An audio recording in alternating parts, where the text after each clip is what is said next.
Okay, so kakatapos ko lang i-set up at saka medyo hindi naman medyo pero sobrang makulimlim ngayon dito sa amin. Dalawang 560 watts na solar panel.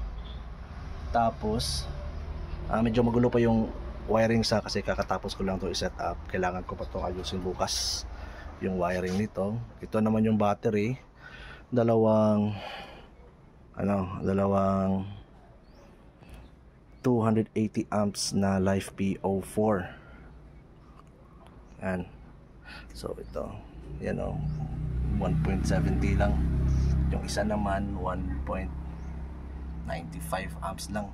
Kasi sobra talagang makulimlim nito gamit sa amin ngayon. Hindi naman uulan, parang di rin uulan, pero sobrang makulimlim na talaga. Naka off grid na yung mga ilaw namin, literal na ilaw lang kasi wala kasing hindi masyadong mainit. Pero if ever na iinit pa, baka isali ko na rin yung ref namin TV